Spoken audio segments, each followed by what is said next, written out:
Olá! Hoje vou apresentar o ByteBank, uma solução de controle financeiro criada pelo Grupo 15 para o primeiro Tech Challenge da Pastec em Front-End Engineer da FIAP.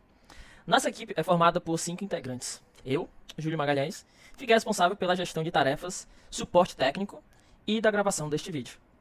Fernanda foi a dev responsável em desenvolver toda a base do projeto, né, e estruturar alguns padrões a ser seguido. A Priscila, que criou a nossa biblioteca de componentes, os componentes que a gente ia reutilizar durante todo o projeto. O Richard, que desenvolveu as telas do projeto, em sua grande maioria. E o Mauro, responsável por todo o novo layout no Figma. O objetivo do ByteBank seria facilitar o controle financeiro pessoal, permitindo que o usuário registre depósito, realize transferências e acompanhe seu saldo de forma simples e intuitiva. O sistema é voltado para qualquer pessoa que queira organizar melhor suas finanças. Entre as principais funcionalidades temos o cadastro de depósito, onde a gente pode botar qualquer valor e confirmar. O cadastro de transferências. E aqui vai fazendo todo o comportamento automaticamente. A visualização do saldo. E o histórico de movimentações. E aqui teria um histórico mais completo. Na parte técnica, usamos Next.js como framework principal, pois a proposta deste primeiro Tech Challenge era justamente explorar e aplicar os recursos do Next.js, como rotas automáticas e renderização eficiente. Também utilizamos o Lucid React para os ícones e o CLSX para as manipulações de classes CSS. Agora eu vou mostrar um pouco para vocês o código do projeto.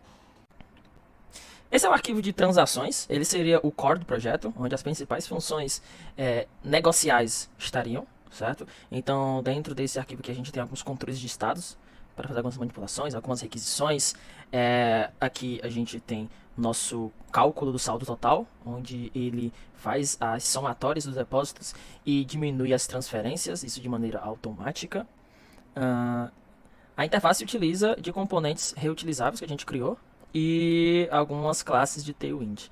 Mas aqui abaixo a gente tem nosso tratamento de uma estrutura de confirmable, onde a gente ativa essa modal de confirmação toda vida que a gente quer deletar alguma transação.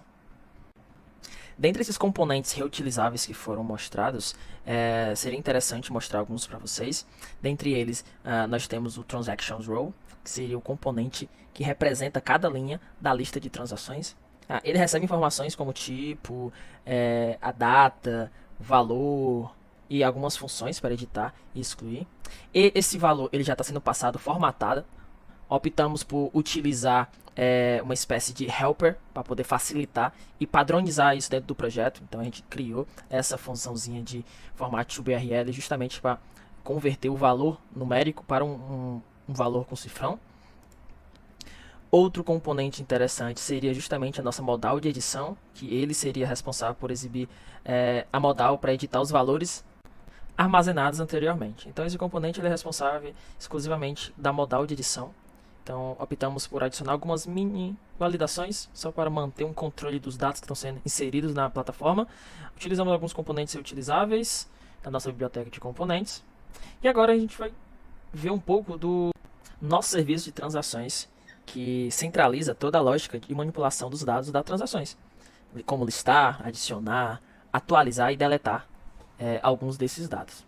Optamos por utilizar o local storage como base de controle desses dados, pois ainda não existe um back-end, uma API a ser populada integrada com esse projeto, né?